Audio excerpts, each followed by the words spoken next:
À titre préliminaire, et avant d'entrer dans le sujet, j'aimerais quand même par votre canal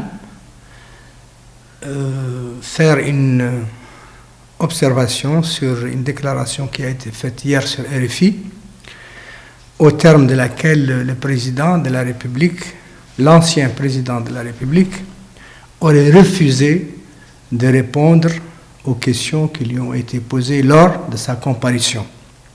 Il a tout simplement, comme à l'accoutumée, fait prévaloir son droit au silence, et également il s'est prévalu de l'article 93 de la Constitution qui prévoit à son avantage une immunité constitutionnelle, mais également un privilège de juridiction. Mon point de vue par rapport à l'étendue de cette enquête préliminaire, c'est parce que dès le départ, elle a été mal déclenchée. Elle n'a pas été déclenchée sur des fondements juridiques, elle n'a pas été déclenchée conformément à la loi, parce que la procédure, en ce qui concerne le président de la République, ou l'ancien président de la République, pour être plus précis, c'est une procédure qui est largement déterminée, précisée et organisée, réglementée dans la Constitution. Ce n'est pas quelqu'un que l'on doit traîner de cette manière devant une justice qui, en réalité, n'a de justice que le nom. Un ancien président de la République, il bénéficie d'une immunité, il bénéficie d'un privilège de juridiction. Un privilège de juridiction, ça veut dire qu'il doit comparaître devant une juridiction particulière. Et cette juridiction, c'est la Haute Cour de justice.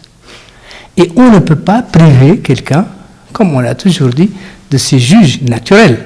Si donc la procédure avait été suivie, si la procédure avait été respectée, sans doute que ce problème aurait été réglé depuis longtemps.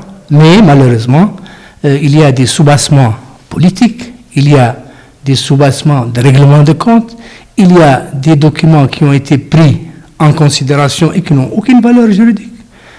Poursuivre quelqu'un sur la base d'une commission, la base du rapport d'une commission parlementaire, ça ne ressemble à rien. Parce que la commission parlementaire, ce n'est pas un organe d'accusation. Et la commission parlementaire, elle a tout juste ce qu'on appelle le contrôle des actes du gouvernement.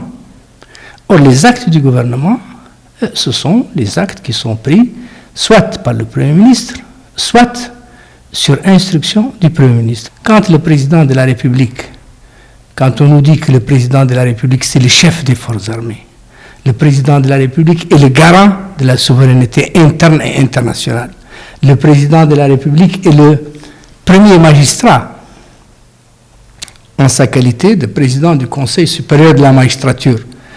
On ne peut pas être à ce niveau de responsabilité et être soumis à un contrôle parlementaire. Ça n'a pas de sens. Si on devait agir de la sorte, ce serait une confusion des pouvoirs, ce ne serait pas une république, ce ne serait pas une démocratie, ce ne serait pas, si vous voulez, à l'image